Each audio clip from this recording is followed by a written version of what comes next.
tardes, abogada, compañeros. Nosotros somos el grupo número 4. Mi nombre es Lely Figueroa. Empezaré con una pequeña introducción sobre las clases de los procesos declarativos, los cuales dentro de los procesos declarativos está el proceso ordinario y está el proceso abreviado. El tema designado para el grupo número 4 fue lo que es el proceso ordinario. Empezaremos diciendo que el juicio ordinario normalmente es el procedimiento más, lo que se llama más largo y completo. Esto consiste en la relación de un procedimiento que se va a efectuar ante las autoridades judiciales. Centralmente, el ámbito del proceso ordinario se basa en los incisos que están en el artículo número 399, donde se conocen y se deciden los trámites del proceso ordinario. ¿Qué es la demanda? Según el artículo 424, en el inciso 1 del Código Procesal Civil, dice que todo proceso judicial comenzará por medio de la demanda escrita y lo que el demandante interponga sobre la petición. La demanda debe de llevar unos ciertos requisitos, los cuales están establecidos en el artículo 424, en su inciso número 2, para que esta demanda sea emitida. Dentro de los requisitos tenemos los formales, que destacan el inciso A, que es el tribunal y el procedimiento. También tenemos el inciso E, los hechos en que se funda la petición. El inciso F, que es la fundamentación jurídica de la petición, a lo que llamamos eso los fundamentos de derecho. Tenemos el inciso G, que es la petición que se va a formular. El inciso H, que va a ser el ofrecimiento de los medios de prueba. Dentro de los medios de prueba se va a saber si son documentales, si son públicos, si son privados, si son imágenes, si son audios, etc. También no debe faltar el lugar y fecha, que eso está ubicado en el inciso I, que va a ser la firma del documento que se va a presentar también, que es un requisito necesario, ¿verdad? Para que cualquier clase de escrito debe de llevar su sello, su respectiva firma. En segundo lugar tenemos lo que son los requisitos subjetivos. Los requisitos subjetivos, esta exigencia se va a encontrar lo que es los incisos B, C y D del artículo 424, el cual yo les voy a nombrar unos que están basados, como ser el nombre del demandante, el cual debe llevar sus datos, su número de identidad, su estado civil, su profesión, su domicilio, igual que la dirección y lo que está en la dirección, ¿verdad?, de lo que es el apoderado general, la ubicación de su oficina, donde está su despacho. Eso está en el inciso E de este artículo 424. También tenemos por último el D, que va a ser el nombre del demandado, ¿verdad?, a quien se va a demandar, su domicilio, lo mismo, su lugar, fecha de domicilio, va a ser lo que es si es mayor de edad, si está casado, si está soltero, todo lo que tiene que ser con sus generales de ley. Por último tenemos lo que son los requisitos objetivos. Los requisitos objetivos se dividen en anexos procesales. Dentro de los anexos procesales tenemos la copia legible del documento, ¿verdad?, que va a ser la identidad del demandante y en su caso la del representante. Tenemos también los medios de prueba que se van a acreditar, donde la representación de la demandante, si se trata de personas jurídicas o de personas naturales que no pueden comparecer por sí mismas.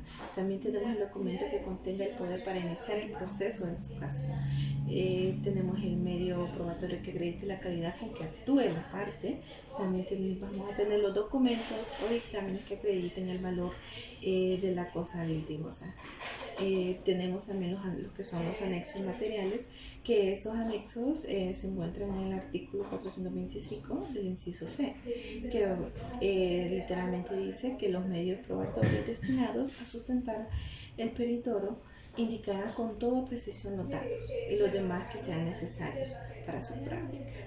También dentro de ellos, de la demanda, tenemos también los efectos, que va a ser la inadmisión de la demanda, y dentro de la inadmisión de la demanda vamos a tener que la inadmisión a trámite de la demanda supone la carencia de efectos de la misma. También tenemos la admisión de la demanda. Dentro de la emisión de la demanda, en lo que se afecta a la ampliación del proceso ordinario de la demanda, después de presentado debe destacarse que desde el punto de vista objetivo, en la regulación que hemos estudiado, la acumulación presupone que se mantengan las peticiones iniciales contenidas en la demanda. Desde el punto de vista subjetivo, el artículo solo permite la ampliación de la demanda a nuevo demandado, pero no que asume a la misma nuevo demandante. También tenemos lo que es la contestación de la demanda y la convención. Dentro de esto tenemos el emplazamiento. El artículo 432 del Código Procesal Civil ordena que una vez admitida la demanda se va a otorgar copia de la misma y de sus anexos a la persona o personas con quienes se proponga, y se les emplazará para que le contesten dentro de los 30 días siguientes. También tenemos lo que tiene que tener contenido de la contestación de la demanda. Por otra parte, como pueden ser si se acepta o se allana, se reconviene, se opone a excepciones, se pueden promover incidentes, y si no contestan, pues en este caso sería un acto de rebeldía. También tenemos la recompensación. La reconvención deberá de guardar conexión con las pretensiones según la demanda principal. Tenemos las excepciones de la compensación, que están en el artículo 438 en relación con la excepción de compensación. Y tenemos también las generaciones de una unidad del negocio jurídico en que se funda la demanda, ¿verdad? Que esos están en el artículo 439. Según ellos, según el artículo, sus términos son cuando el demandado adujere en la contestación hechos determinantes de la nulidad absoluta del negocio que se funda, pues en que se funda la demanda, el actor podrá solicitar contestar alegaciones de nulidad en el mismo plazo y forma establecidas para la contestación de la reconvención. Seguidamente seguimos con lo que es la explicación de la rebeldía, que nuestros compañeros, mi compañera estará explicándoles, les está dando una breve introducción a lo que es. Gracias. Buenas tardes, abogada y compañeros. Yo le voy a hablar acerca de la rebeldía. Mi nombre es Breni Marisol Álvarez, estudiante de Derecho en la Universidad Nacional Autónoma de Honduras. De acuerdo a la 22ª edición del Diccionario de la Lengua Española, el término rebelde se da a una persona por no comparecer en un juicio después de haberse notificado en tiempo, fecha y forma, estipulado por incumplir la orden de un juez. Entonces será declarado en rebeldía. Cuando no comparece en plazo señalado o en caso de no, también se da en caso del demandante o litigante. En este caso, el autor no comparece, se declara en rebeldía, a menos que éste compruebe con motivo por la cual no se presentó. No solo tiene que presentar o decir que no se presentó así nomás, no, él tiene que comprobarle al juez por qué no se presentó, si fue por fuerza mayor, caso fortuito o situación análoga. En caso de que haya sido así, entonces se le dará por notificado al juez, ¿verdad? Porque él no se presentó. También aquí podríamos decir que si no se presenta una de las partes, que en este caso estamos hablando del demandado, pero en caso también de que no fuera el demandante, el testimonio de la otra parte se dará por hecho, ¿verdad? Por haberse presentado él y no la otra parte. En diferencia de la audiencia del autor, el Código Procesal Civil regula la rebeldía del demandado con los artículos 440 y artículos 443, que la rebeldía no se procede por la falta de constancia constancia de la demanda, sino por la falta de personación. O sea, ¿qué quiere decir esto? Que él su persona no se presentó en el juicio.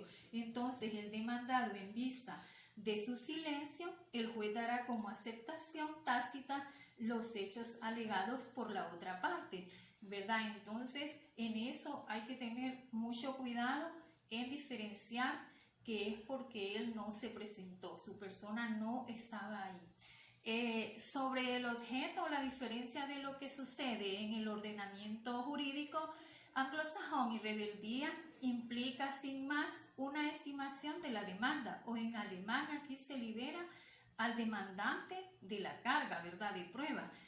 En el Código Procesal Civil, al igual que en la Ley Civil, es que en 1881 de una forma se asemeja a los ordenamientos franceses o italianos en situación del procesal civil, ¿verdad? La rebeldía no implica un allanamiento de demanda, ni exime a la parte autora de probar los hechos en que fundamenta su pretensión, ni has juzgado de su facultad en enjuiciarlo. Sobre la tramitación, pues en cuanto a la misma, la falta de pensamiento del demandado en el plazo otorgado, este impedirá la normal continuación del procedimiento, por lo que el único efecto relevante es la no participación del demandado y la eliminación, ¿verdad? Entonces, en comparecencia del rebelde, ya hemos señalado que el demandado declarado rebelde puede personarse en cualquier momento del procedimiento, antes, lógicamente, de que en ningún caso pueda retroceder a las actuaciones. Pero si la personalización, es involuntaria, serán nulos los actos de comunicación en que no practicare con arreglo de lo dispuesto a este código, que sería el Código Civil, Procesal Civil, y a causa de indefensión. Recordemos que en el artículo 148 nos habla del Código Procesal Civil que él no puede estar en indefensión, ¿verdad? Tiene que ser defendido. Y los jueces en rebeldía, dice que los juicios en rebeldía son pronunciamientos vinculantes a favor del demandante ante la falta de respuesta del demandado. O sea, en este caso, como no se presentó el demandado, entonces todo va a favor del demandante. El procesal civil se fundamenta sobre la conducta participativa de quienes pretenden en contra a quien se pretende.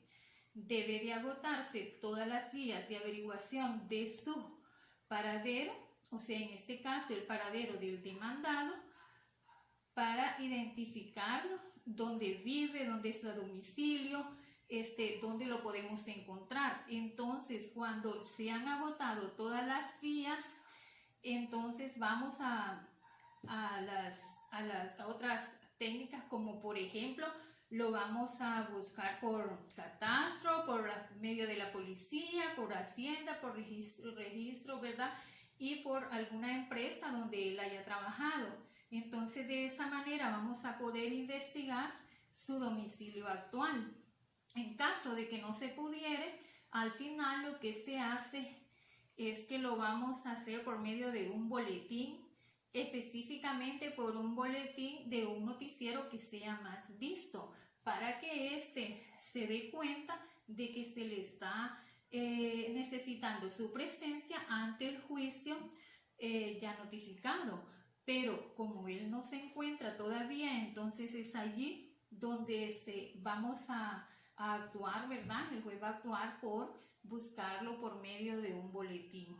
Bueno, espero que me hayan comprendido mi poca explicación acerca de qué es la rebeldía. Como sabemos, la rebeldía tiene muchos conceptos, pero todos avala a lo mismo. Es una manera de que las personas demandadas tienen que estar sabidas a las consecuencias en caso de que no se presenten a un juicio, ¿verdad? Todo esto es parte de la rebeldía, tiene sus causas y sus consecuencias. Por eso tenemos que estar muy pendientes del concepto que es la rebeldía judicial. Buenas tardes, abogada. Buenas tardes, compañeros. Mi nombre es Daniel Cruz y les voy a hablar un poco acerca de lo que es la audiencia preliminar. Como dice el artículo 444, convocatoria de la audiencia preliminar. Contestada la demanda y en su caso la reconvención o declarada en rebeldía, el juez convocaría a las partes a una audiencia preliminar señalada en día, fecha y hora que se ha de celebrar en un plazo no mayor de 20 días contando ya después de la convocatoria judicial.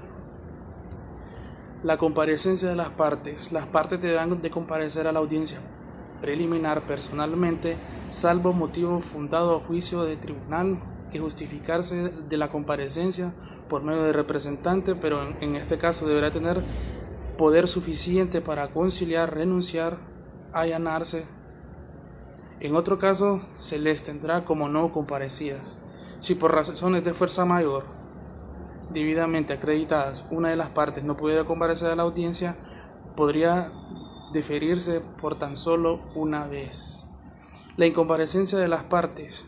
Cuando en la audiencia preliminar dejaran de concurrir ambas partes o sus respectivos apoderados, el juez pondrá fin al proceso sin más trámite. Lo mismo hará el juez cuando no asista el demandante o su apoderado y el demandado no muestre interés legítimo en seguir el proceso. Cuando se dejara de comparecer el demandado profesional del derecho que se le defienda y le represente, o cuando ante la inasistencia del demandante demostrara interés ilegítimo del proceso, el juez ordenará continuando el mismo siguiendo la tramitación de lo que resulte en lo procedente. El contenido de la audiencia preliminar. La audiencia preliminar servirá por este orden para intentar conciliar las partes, evitando así la continuación innecesaria del proceso para el saneamiento de defectos que así se requieran. Esto se le llama también economía procesal. Cuando hay intento de conciliación, la audiencia preliminar, el juez instará, aparte de lograr las partes, un arreglo en relación de la deducida del proceso, advirtiéndole los derechos y obligaciones que pudieran ser correspondidos. Asimismo, sin prejuzgar el contenido de la eventual sentencia, podrá prolongar alguna de la solución al conflicto de fórmulas y arreglo entre las mismas partes. Si las partes no hubiesen llegado a un acuerdo, no se mostraren dispuestas a concluirlo inmediatamente ni aceptasen lo propuesto por el juez en la audiencia, se continuará según lo previsto en los demás artículos consiguientes. Buenos días, abogada. Mi nombre es Celia Liliana Cabrera Rodríguez y vengo a hablar sobre la audiencia preliminar. Como punto número 5 encontramos la preposición de pruebas. En la última fase de la audiencia preliminar, la regulación es distinta en función a los supuestos que pueden darse en la práctica, partiendo de todos ellos de la existencia de disconformidad en cuanto a todos o alguno de los hechos y a la necesidad de práctica de prueba. En el artículo 461 podemos encontrar que permite presentar en la audiencia preliminar nuevos documentos o informes de peritos que se hayan revelado necesarios considerando las alegaciones iniciales de la parte contraria. También podrán presentar los que se deriven de las precisiones, aclaraciones y concreciones efectuadas de la propia audiencia.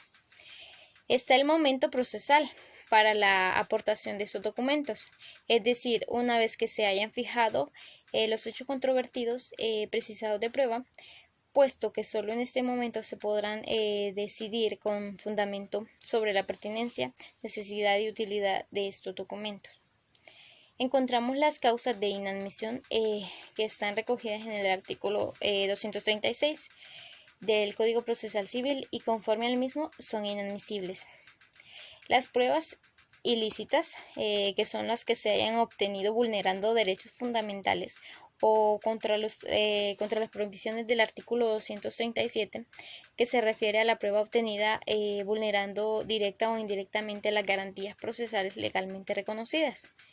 Encontramos las pruebas impertinentes por no guardar relación con lo que sea objeto del proceso, pero no se trata solo de que sean hechos alegados, sino además, a la vista del citado artículo 234, que tengan relación con la tutela judicial que pretenda obtener. Las pruebas también improcedentes por no ser necesarias quedan por tanto fuera de la actividad probatoria los hechos no controvertidos por existir plena conformidad de las partes. Las pruebas inútiles, que son aquellas sobre las que razonablemente pueden afirmarse a priori que no van a poder cumplir su finalidad de esclarecer los hechos controvertidos. También encontramos la decisión sobre la audiencia probatoria. Esto quiere decir que, cumplidas todas las fases, debe decidirse si procede el señalamiento de la audiencia probatoria cuando se precisa para la práctica de la prueba acordada, o si la misma es innecesaria. Lo que ocurrirá cuando no haya prueba pendiente de práctica o pueda practicarse la admitida en la misma audiencia preliminar. También encontramos en la misma decisión sobre la audiencia probatoria, como inciso A, el señalamiento de la audiencia probatoria, fijada la prueba que ha de practicarse y precisando la misma o parte de ella una audiencia. Para ello se fijará la fecha de comienzo de la misma, que deberá estar comprendida dentro de los 2 meses posteriores a la audiencia preliminar, en razón de la dificultad de su preparación, la cual se podrá practicar en una o más audiencias. Como inciso B encontramos las innecesariedad de la audiencia probatoria, cuando no sea necesaria la práctica de la prueba, porque no la requieran los hechos, porque no sea necesario o un nuevo acto para practicar la que se precisa. La decisión sobre la audiencia probatoria será innecesaria. También tenemos a continuación los distintos supuestos, que es como número 1 la conformidad de los hechos. La conformidad en los hechos, Puede ocurrir que hubiese absoluta conformidad sobre los hechos que se han fijado como controvertidos, reduciéndose las discrepancias de las partes del derecho, al derecho que se resulta aplicable a esos hechos. También prueba reducida a la documental ya aportada. Si existiendo discrepancia en torno a los hechos, ninguna de las partes propone otra prueba que la aportada con los escritos de alegaciones, o se propone solo pruebas que puedan practicarse en el acto, tampoco se precisa la audiencia probatoria. Es el supuesto que regula los incisos 2 y 3 del artículo 464. En el inciso 2 se hace referencia a la prueba documental, pero habrá que incluir en la misma la prueba pericial privada, aportada si las partes no consideran necesario el interrogatorio del autor del informe, conforme permite el artículo 320 del Código Procesal Civil. También, si existen documentos que estén pendientes de aportar, ello equivale a prueba pendiente de practicarse y que, una vez practicada, requiere que las partes la puedan valorar y realizar los alegatos finales. Como punto número 2, encontramos la práctica de la prueba en la audiencia preliminar. El inciso 3 del artículo 464 regula el caso de que la prueba consistiese en el interrogatorio de parte o en otra que pueda practicarse en el acto, en cuyo caso también cabe poner fin a la audiencia preliminar sin señalar audiencia probatoria, con cobertura del plazo para dictar sentencia. Este sería el caso más justificado para dar audiencia a las partes, puesto que deberían poder valorar el resultado de la prueba. Pues este es mi aporte y los dejo con mi compañero. Mi nombre es Rubén Reyes y le vengo a hablar de la audiencia probatoria. La audiencia probatoria tiene por objeto la práctica oral y pública de los medios de prueba que se hubieran admitido. La audiencia comienza con la lectura del acta de la audiencia preliminar, en donde previamente se fijó cuál es el objeto del proceso, cuáles son los hechos controvertidos y las pruebas admitidas. A partir de ahí, el juez declarará abierto el debate. El Código, por tanto, introduce un cambio radical en esta materia frente a las normas de procedimiento anteriores, que se limitaban a establecer un periodo de tiempo que normalmente se dilataba en el tiempo más allá de cualquier medida razonable en el cual debían llevarse a cabo las pruebas, normalmente por escrito, en muchas ocasiones sin la presencia del juez, bien por llevarse a cabo por exhorto, bien porque el sistema favorecía su ausencia al presentarse los interrogatorios de las partes, testigos y peritos por escrito. Bien es cierto que, como ya hemos indicado antes, la rapidez con que se señale la audiencia probatoria y el respeto de los plazos señalados por el Código dependerá sobre todo de que exista el número suficiente de órganos judiciales que cuenten con los medios precisos. Adicionalmente, la audiencia probatoria tiene también por objeto que las partes puedan valorar la prueba practicada e informar al juez sobre los hechos que pueden considerarse definitivamente acreditados a la vista del resultado de la misma, en incluso ajustar que no modificar sus peticiones en este resultado. Son los denominados alegatos finales que estudiaremos en el epígrafe siguiente. Establece el inciso 1 del artículo 466 del Código Procesal Civil que, en la fecha, día y hora señalado, dará comienzo la audiencia probatoria, que tendrá por objeto la práctica oral y pública de los medios de prueba que se hubieran admitido.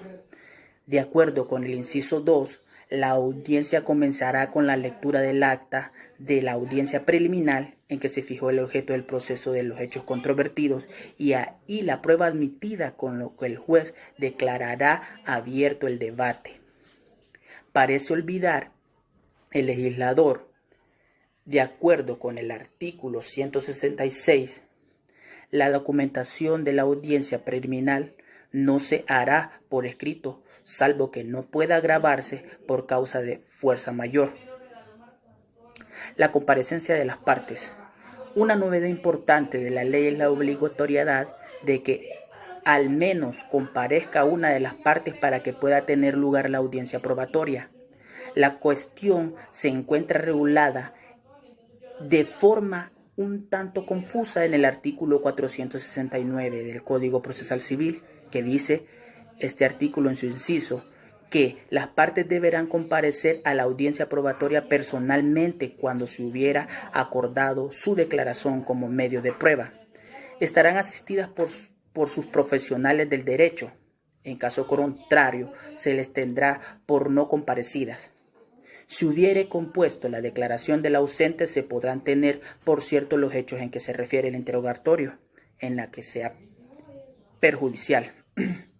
La práctica de la prueba en el artículo 467 del Código Procesal Civil establece en sus 3 primeros incisos la publicidad, concentración e inmediación judicial de la práctica de la prueba. En el inciso 4 del artículo 467 se establece que cada parte podrá solicitar la celebración de las pruebas que hubiere puesto del modo que mejor entienda convenir a sus intereses, a lo que accederá el juez cuando ello no perjudique el desarrollo de la audiencia o menoscabe la intervención de la parte contraria.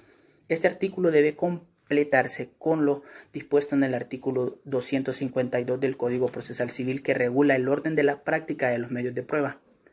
De acuerdo con este último artículo, el orden que ha de seguirse en el siguiente es el interrogatorio de las partes, el interrogatorio de los testigos, las declaraciones de los peritos sobre los dictámenes o presentación de estos si procede, reconocimiento judicial cuando pueda realizarse en la audiencia, la lectura de documentos, la reproducción de imágenes y sonidos registrados o captados mediante instrumentos de filmación, grabación y semejantes. Este orden solo puede ser cambiado por el tribunal de oficio o en instancia de parte, según determina el artículo 252 en su inciso número 2.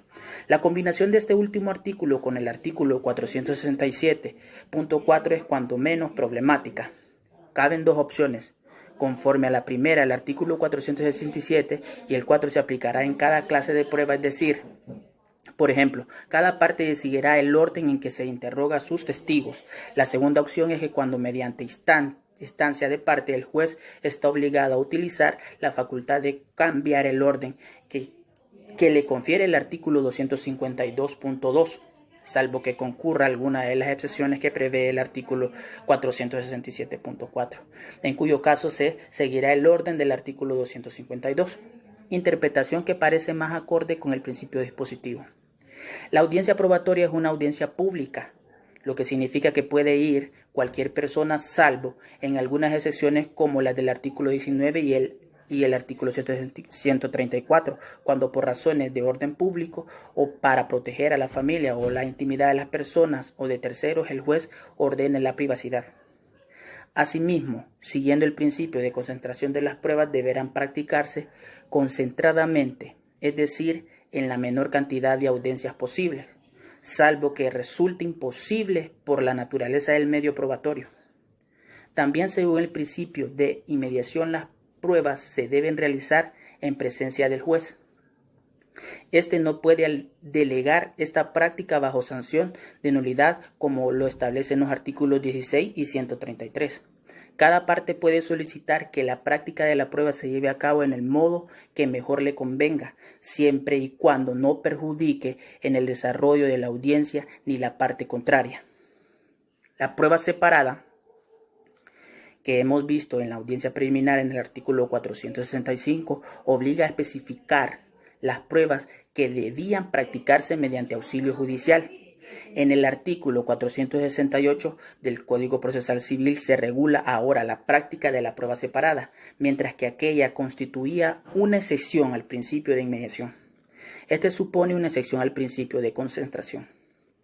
Efectivamente, de acuerdo con el inciso 1 del citado precepto, por prueba separada puede entenderse aquella que, si bien ha de practicarse el juez no conoce del litigio, la misma no puede tener lugar en el acto de la audiencia, por lo que ha de señalar fecha, día y hora separada para su práctica. Eventualmente, cuando se trate, por ejemplo, de un reconocimiento judicial de un determinado lugar o del examen de un testigo en su domicilio, podrá tener lugar fuera de la sede del tribunal, en cuyo caso también se indicará el lugar. En todo caso, estas pruebas deben practicarse con intervención de las partes, intervención que es facultativa, es decir, al contrario de lo que ocurre en la audiencia probatoria propiamente dicha, su ausencia no determina que no se practique la prueba. Cuando no sea posible practicar la prueba en la audiencia probatoria, el tribunal anunciará a las partes con antelación suficiente la fecha y día y hora en que se realizará. Así también, si se debe hacerse fuera de la sede del tribunal, indicará el lugar. Las partes podrán intervenir en la práctica de esta prueba. La prueba separada debe realizarse, de ser posible, antes de la audiencia probatoria.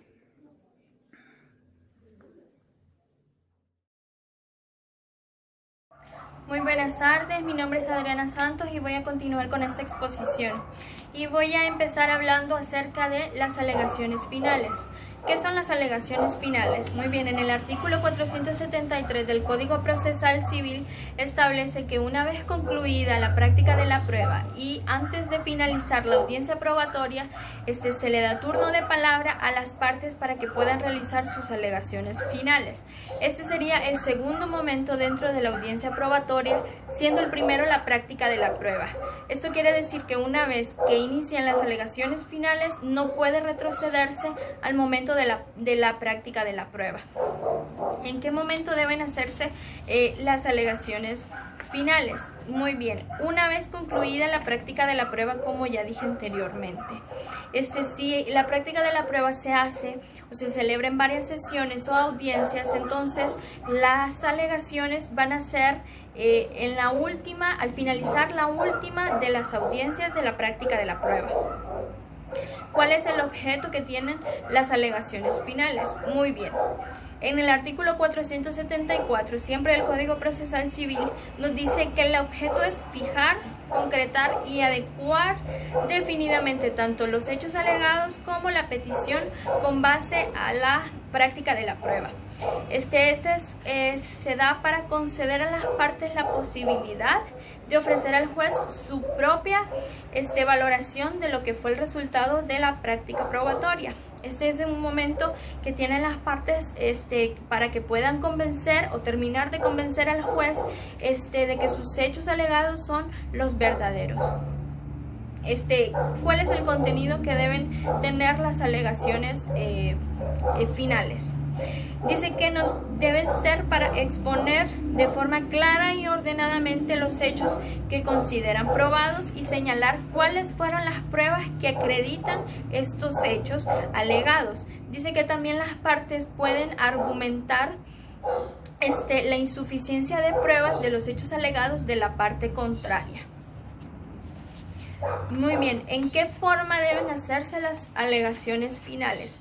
Deben hacerse de forma oral, no pueden sustituirse por un escrito, porque de forma oral es como le permite al tribunal tener un diálogo con las partes para poder así entenderlas de mejor manera cuáles son las pretensiones que tienen en este caso.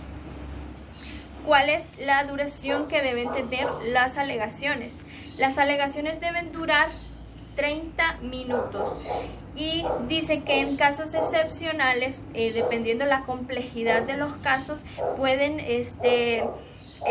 hacer o darse 30 minutos más, pero no más de este tiempo. Si bien las alegaciones son un momento para que las partes puedan expresarse, el juez puede tener intervención en estas mismas, y hay dos momentos en que puede tenerlas, y son durante el curso de los alegatos o al final de los alegatos. Y esto es porque el juez puede tener algunas dudas que necesiten ser despejadas en el mismo momento, entonces él puede y tiene la facultad de poder interrumpir en el momento en el que él desee, en el transcurso o al final, para poder aclarar estas dudas y poder así dictar una mejor sentencia. Dice que una vez terminado ya los alegatos, se debe dar por terminada la audiencia probatoria y debe ser declarada formalmente cerrada. Dice que sí, en este caso el juez estima que procede, y si el caso puede resolverse inmediatamente y no queda duda sobre cuál de las dos partes tiene la razón, el juez puede dictar una sentencia de manera oral al finalizar la audiencia en ese mismo momento, pero siempre debe motivarla por un escrito en el plazo de 5 días. Si en caso contrario esto no es así, entonces comienza a correr el plazo para que pueda dictar una sentencia. Como les decía anteriormente, tengo aquí que los alegatos finales son el momento en el que las partes, en compañía de su representación legal, por supuesto, hacen uso de la oralidad, la argumentación jurídica, la lógica jurídica, la deducción y la inducción para poder persuadir al juez de su verdad procesal. Como les decía, este es el momento en el que las partes tienen la oportunidad de hablar directamente con el juez y tratar de convencerlo para que dicte una sentencia favorable hasta a la parte que está haciendo sus alegaciones. Una vez finalizada, entramos a la parte de la finalización de la audiencia. Y ya hemos visto anteriormente que es posible que exista una prueba después de la audiencia probatoria. Estas son las pruebas que se hacen por separado. En estos casos, que son muy excepcionales, esta circunstancia debe de motivar a la suspensión de los alegatos hasta que se hayan terminado de una vez por todas las pruebas que queden pendientes. Entonces, después de eso pueden continuar y seguir los alegatos y luego dictar una sentencia. Bueno, esto ha sido todo por mi parte. Espero que haya sido de forma clara y ordenado, y le doy muchas gracias por su atención. Muchas gracias, lo dejo con el siguiente compañero. Buenas tardes, abogada. Mi nombre es Jocelyn Minilla y le voy a hablar un poco de la terminación del proceso y sentencia contradictoria, dentro de las cuales encontramos la aproximación. El proceso civil, según hemos dicho, determina habitualmente con sentencia contradictoria, es decir, con una sentencia sobre el fondo dictado en situaciones de controversia o enfrentamiento entre las partes habitualmente. Esto es sin duda el primer y principal modo de finalidad del proceso, y por ello suele denominarse el modo normal de determinación del MIT. Ahora bien, encontramos las carencias de objeto y satisfacción extraprocesal. La finalización anticipada del objeto por carencia, sobrevenida de objeto o por la satisfacción extraprocesal, cuya característica esenciales son las siguientes. Como requisito objetivo, establece la ley la necesidad de que se base un nuevo hecho ocurrido con posterioridad a la interposición de la demanda, es decir, un hecho que el actor no pueda tener en cuenta al momento de redactar el auto. Como requisito subjetivo, exige la ley por parte a quien interese, esto es desde una frase ambigua que en la práctica permite que pueda plantearlo cualquier parte que tenga interés en terminar el proceso. No establece la ley ningún límite en cuanto al momento que pueda plantearse. Ahora bien, encontramos la renuncia. De acuerdo con el artículo 483 del Código Procesal Civil, la renuncia del actor, ya sea a la pretensión procesal interpuesta o al derecho material en que se funde su pretensión, aplique que se dicte sentencia, absolviéndose el demandado, salvo que la renuncia fuese legalmente improcedente, en cuyo caso dictare un acto mandando a seguir el proceso adelante. Tal sentencia tendría el efecto de cosa juzgada. Ahora bien, encontramos el desistimiento. ¿Qué es el desistimiento? Perdón por el gallo, abogada. El desistimiento es aquella manifestación del cual a través de la cual evidencia su voluntad de no desear la continuidad del proceso, en virtud del derecho de disposición que tiene sobre el mismo proceso. Ahora bien, dentro del desistimiento encontramos el desistimiento unilateral, que puede producirse en cualquier momento antes de que el demandado sea emplazado por contestar en el juicio ordinario o haya sido citado por la audiencia en el juicio abreviado. En los desistimientos también encontramos el desistimiento bilateral. Este se da por el contrario. Si el demandado se ha personado ya y ha de contarse con él mismo para para terminar el proceso, puesto que el demandante puede interesarle la continuidad del proceso y la resolución definitiva de la controversia. Ahora pasamos al allanamiento. En el artículo 481, inciso A del Código Procesal Civil, permite que el demandado se allane a todas las pretensiones del actor, aceptando las consecuencias de que dictare la inmediata sentencia de condena, de acuerdo con lo citado por este mismo artículo. En el artículo 486 establece las causas en virtud de las cuales puede ser rechazado por el juez, que no son otras que, numeral 1, ser contraria a la ley o al orden público o al interés general. Numeral 2, realizarse en prejuicio de un tercero. Numeral 3, encubrir un fraude de la ley. Ahora bien, el abandono del proceso. El nombre que toma actualmente la caducidad de la instancia, mientras que en la regulación anterior lo relevante era el efecto. La mera paralización del proceso no basta, sino que es preciso que sea imputable el deseo de las partes de no seguir. Por tanto, esta forma de terminar el proceso pasa a ser una manifestación del poder de disposición de las partes. Por tanto, esta manifestación de terminar el proceso pasará de una manifestación del poder de disposición de las partes sobre el proceso, o más bien del actor, porque evidentemente es él el que va a abandonar el proceso y no el demandado, el que pone fin al proceso. Bueno, y para finalizar con mi participación, le hablo de la falta de justificación del abandono. Una de estas faltas es por fuerza mayor, es decir, por una causa irrenunciable. Otra de las faltas es un acuerdo aprobado de las partes.